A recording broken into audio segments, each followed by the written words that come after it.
आइए, current GK में हम कुछ सब टॉपिक करेंगे जो आपके एग्जाम की दृष्टि से महत्वपूर्ण होंगे। आ जाइए। एक तो हमारे सामने जो सबसे पहले न्यूज़ आई है वो ये है कि भारत व भूटान के बीच रेल सेवा,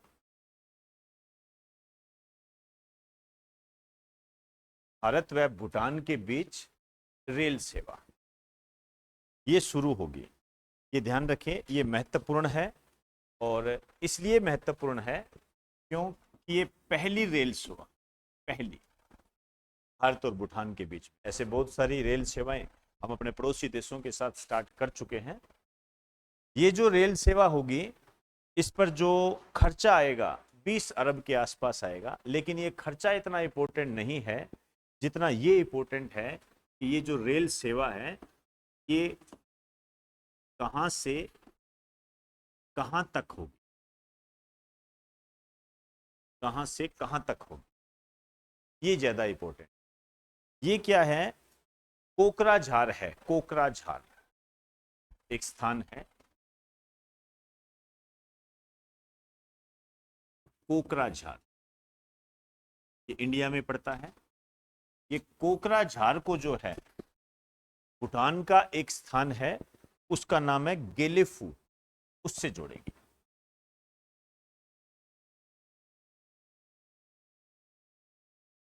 कोकराझार को गेलेफू से जोड़ेगी।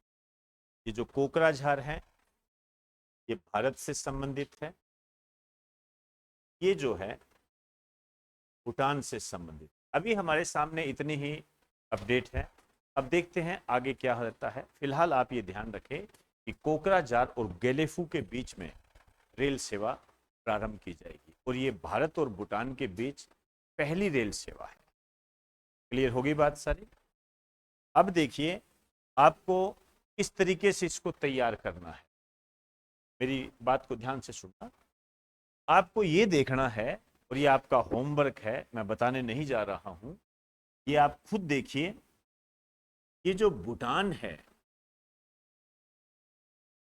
ठीक है ना, इसकी सीमा को स्पर्श करने वाले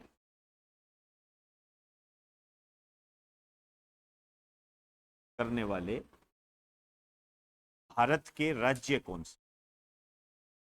नहीं, मैं पूछने नहीं जा रहा आपसे, मैं बताने भी नहीं जा रहा, मैं आपको तैयारी करने का तरीका बता रहा हूं। मैंने आपको एक आधार दिया है, ठीक है ना, इससे आपकी तैयारी मजबूत होगी। तो यहां पर जो भी स्टेट है उनके नाम लिखो और उसके बाद आप ये पता करो कि ये जो कोकराझार है ये किस राज्य से संबंधित है, भारत के किस क्षेत्र में पड़ता है। इससे आपको ये जानकारी मिलेगी कि आपको वहां पर एक छोटा सा सैंडविच स्टेट मिलेगा, सिक्किम, है ना, सिक्किम वो मिलेगा। फिर आप देखो पश्चिम बंगाल टच करता है कि नहीं करता, फिर आप देखो उत्तराखंड टच करता है या नहीं करता, फिर देखिए यूपी टच करता है कि नहीं करता, बिहार करता है कि नहीं करता, ऐसे,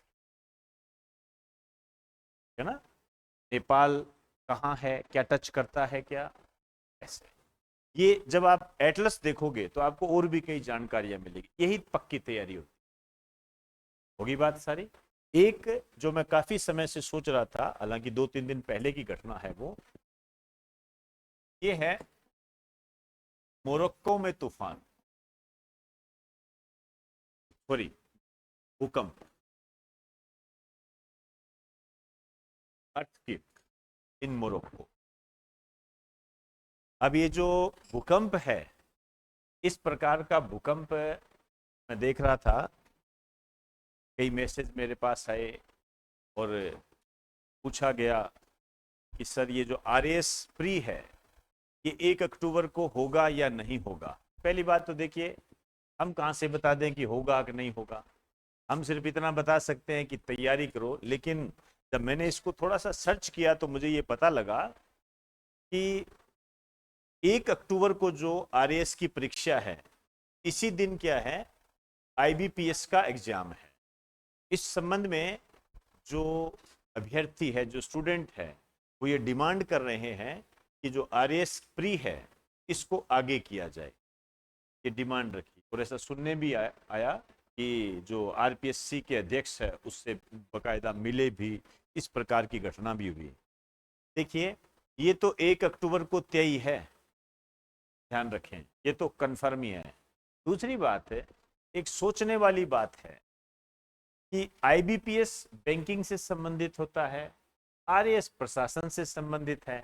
ऐसे कैसे हो सकता है कि मैं सुबह आरएएस का एग्जाम देकर आया हूं और शाम को आईबीपीएस का दूंगा? मुझे लगता है दोनों के जोन ही अलग है, तो इस प्रकार की डिमांड करनी ही गलत होती है। तो ये तो बैंकिंग सेक्टर वाला आ गया, ये प्रशासन से संबंध में आ गया। और जहां तक मेरा अनुभव है, जो आईबीपीएस बैंकिंग की तैयारी करता है वो साथ साथ कैसे कर सकता है ये चीजें?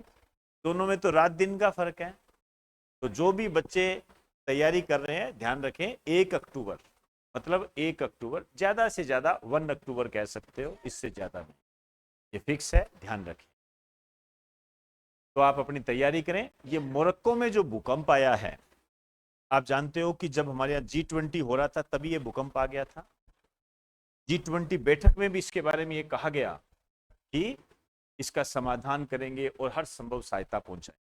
लेकिन अब इसमें क्वेश्चन किस तरीके से आएगा? आपने एक लाइन पढ़ी होगी अखबार के अंदर कि मोरक्को में भूकंप आया, ये कितनी तीव्रता का था, ठीक है? उसमें तीव्रता बताई गई है 7.2 रिएक्टर।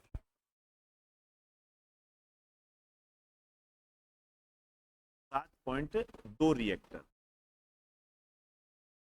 ये तीव्रता बताएगी, 7.2 रिएक्टर।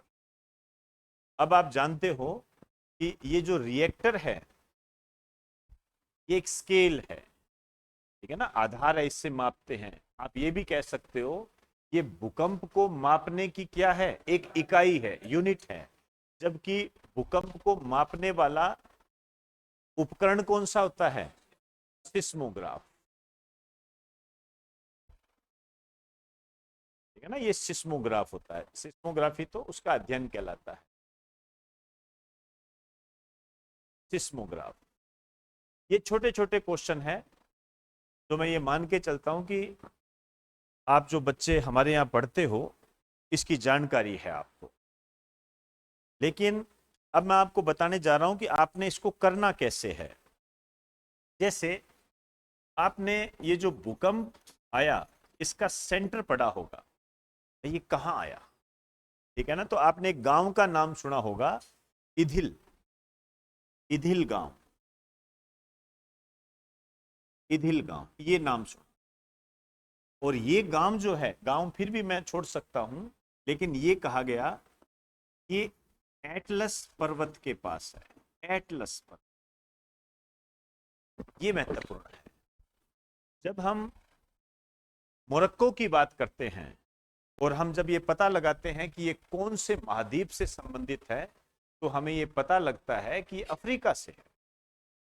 और अफ्रीका महाद्वीप में इस तरीके का सिस्टम आपको देखने को मिलेगा।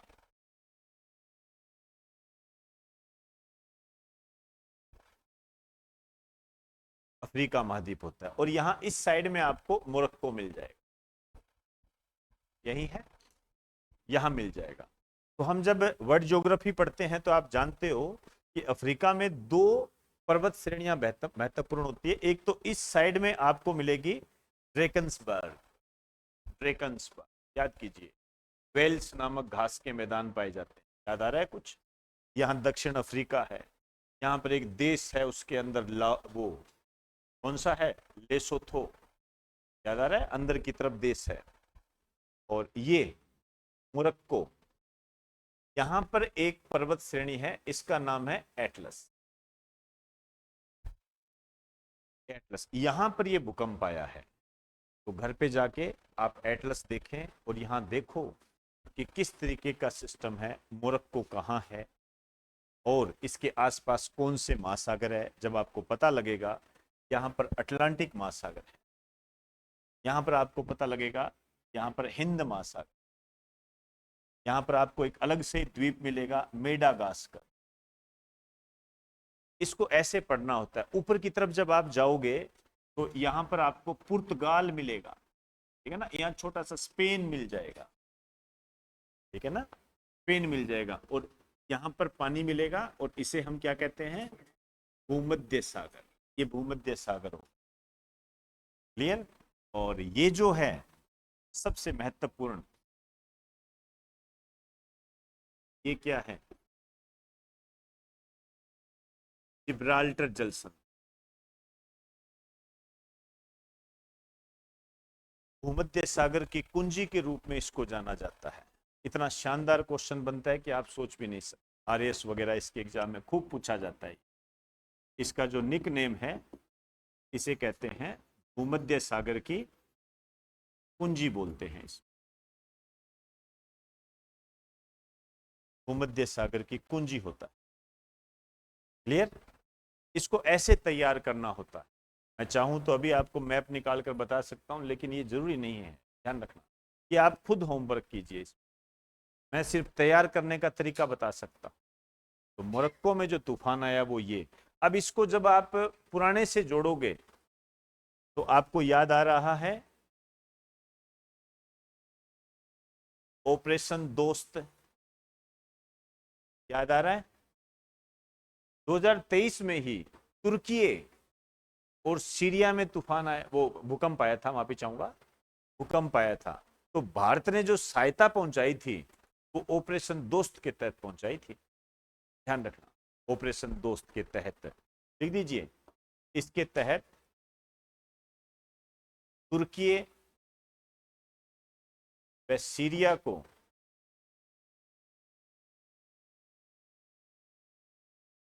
भूकंप से निपटने के लिए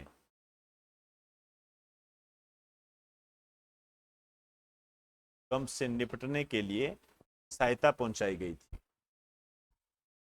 भूकंप से निपटने के लिए सहायता पहुंचाई गई थी।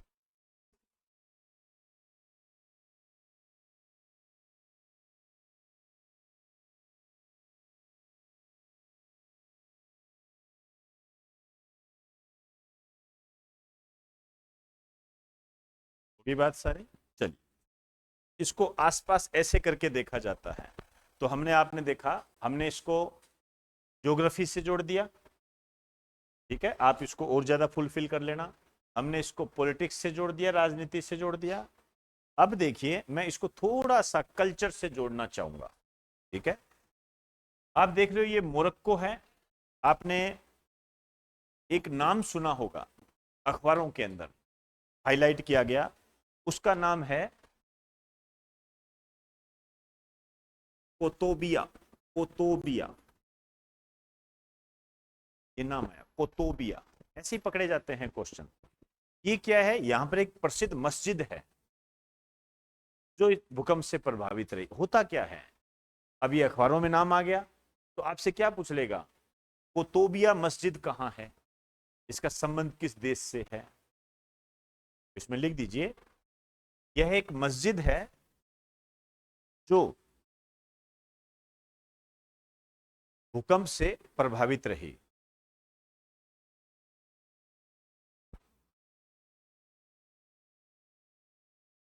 यह एक मस्जिद है जो भूकंप से प्रभावित रही। एक नाम और सुन रहे होंगे आप, यदि अखबार के टच में बढ़िया तरीके से पढ़ते हो, मराकेश।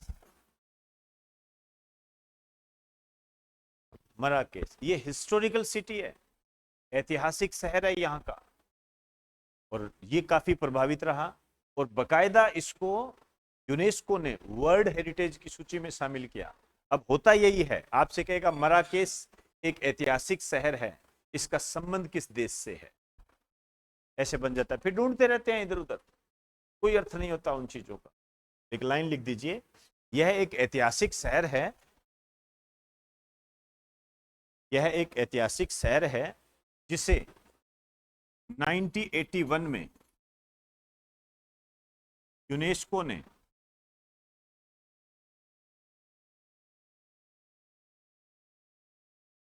वर्ल्ड हेरिटेज की सूची में शामिल किया। जिसे यूनेस्को ने वर्ल्ड हेरिटेज की सूची में शामिल किया।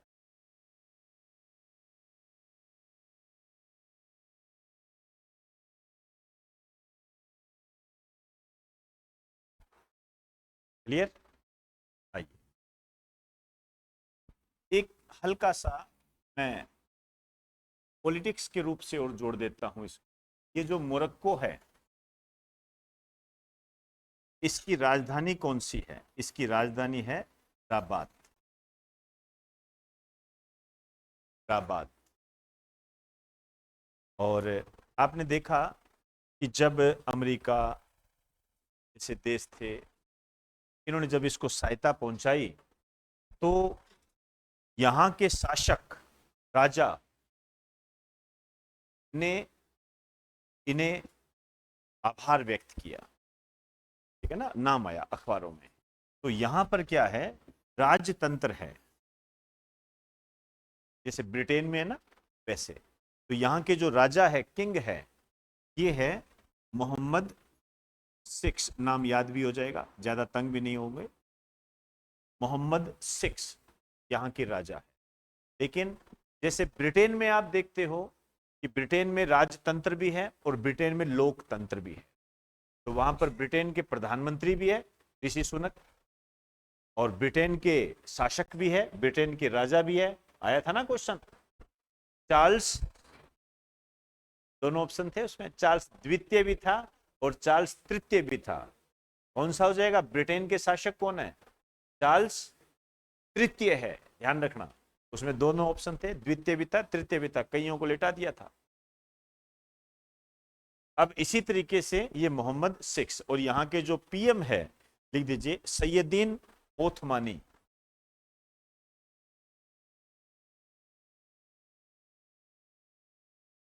सैयदीन ओथमानी।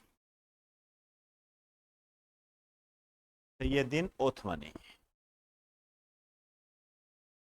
तो अभी तक भूकंप के संबंध में जो हमारे सामने अपडेट है वो यही है। एक आप ध्यान रखें, अमेरिकी ओपन टेनिस टूर्नामेंट ये चल रहे हैं, ठीक, और इसमें पुरुष एकल विजेता नोवाक जोकोविच है।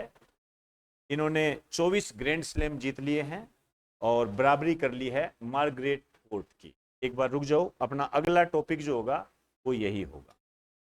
लेकिन इसके साथ साथ आप एक नाम सुन रहे होंगे, क्राउन प्रिंस और प्रधानमंत्री। आज के अखबार, कल के अखबार में था मेरे हिसाब से। सऊदी अरब जो है, इसके क्राउन प्रिंस और प्रधानमंत्री यहां रुके और उन्होंने भारत के साथ समझौता किया।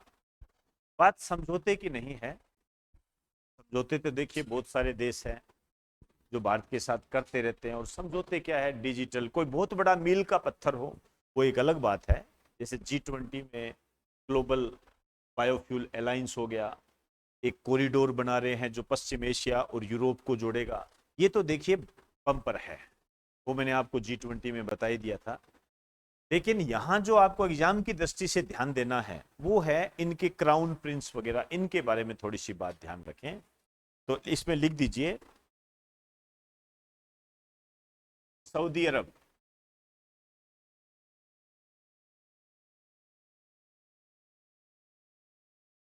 के भारत के साथ समझौते, समझौते हुए।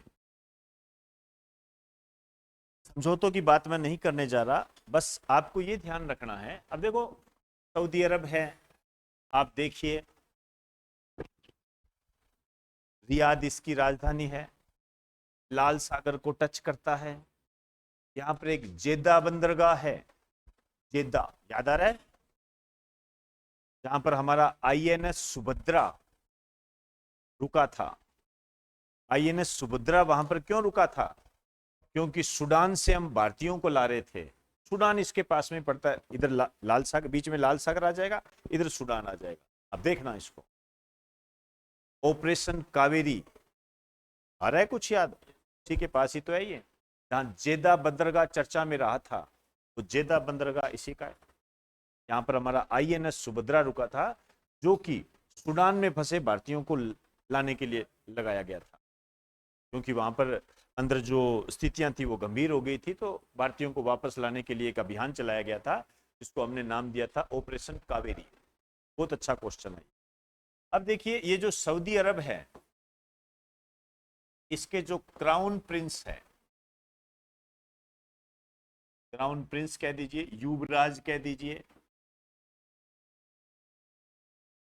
और यही प्रधानमंत्री, इन्हें ही प्रधानमंत्री कहा जाता है।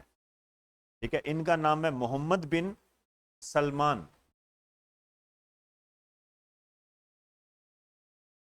मोहम्मद बिन सलमान बिन अब्दुल अजीज। मोहम्मद बिन सलमान बिन अब्दुल अजीज।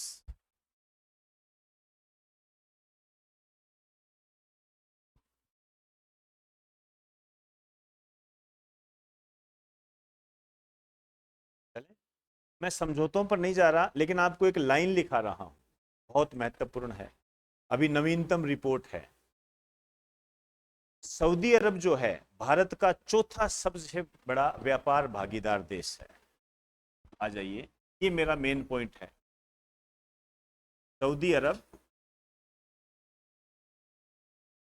भारत का चौथा सबसे बड़ा व्यापार भागीदार देश है, चौथा सबसे बड़ा। और ये जो है, ध्यान रखना, वर्ष 2022 के में है ना, क्योंकि 2023 में है, 2023 में 2022 की बात करेंगे। ये है तो चौथा सबसे बड़ा व्यापार भागीदार देश है। हमें यहाँ पर ध्यान देना पड़ेगा, बहुत महत्वपूर्ण है। अभी जो आपके आरएस के एग्जाम होने वाले हैं, पूरी ताकत रखता है ये क्वेश्चन, क्योंकि इस प्रकार का क्वेश्चन 2021, 2018, 2016 के एग्जाम में आ चुका, इस टाइप का, इस टाइप का। ठीक है ना। तो चौथा सबसे बड़ा व्यापार भागीदार देश है, तो पहला कौन सा है? अमेरिका। कभी चाइना हुआ करता था पहले, चाइना को पीछे करके अमेरिका आया है।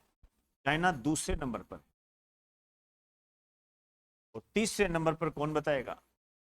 यूएई, संयुक्त अरब अमीरात, ये तीसरे नंबर पर, ध्यान रखना।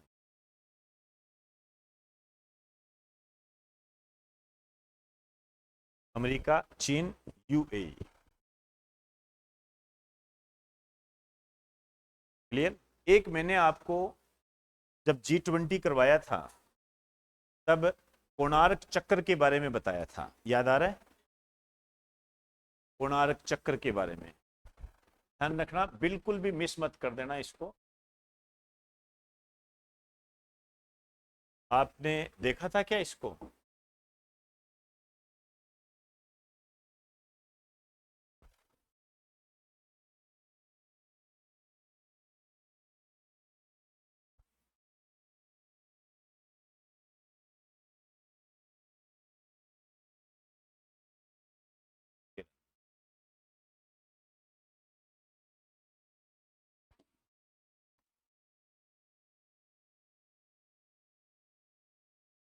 ये कोणार्क चक्कर है। मैं वहां पर क्या है, उस टाइम थोड़ी अपनी समस्या आ गई थी टेक्निकल, इस कारण से मैं बता नहीं पाया था, लेकिन इसको बिल्कुल नजरअंदाज मत कर देना। 13वीं शताब्दी में जो सूर्य का रथ है, जिसको 7 घोड़े खींचते हुए दिखाया गया है, कोणार्क का सूर्य मंदिर, जो कि पुरी के अंदर है, ओडिशा में। और कोणार्क के सूर्य मंदिर का जो चित्रण है, हमारे 10 रुपए के नोट पर भी किया जाता है, उसी से रिलेटेड है ये सारी चीजें। मैंने आपको ये बताया था कि ये जो कोणार्क चक्कर है, इसमें ये जो 8 है, ये होते बड़े 8 बड़े कांटे हैं। ये 1 2 3 4 5 6 8, ये रे 8 है। 8 छोटे होते हैं। जो 8 है, ये तो 3-3 घंटों को बताते हैं, और जो छोटे वाली ये डंडियां हैं, ये डेढ़ ओबियसली बात है, 1.5 घंटों को बताएगी। जब ये 3 घंटों को रिप्रेजेंट कर रहा है तो बीच में तो ये 1.5 घंटा, ये 1.5 घंटा उसको बताएगी। और ये छोटे छोटे बिंदु है, ये यहाँ बने हुए हैं, जब आप गौर से देखोगे तो आपको मिल जाएंगे।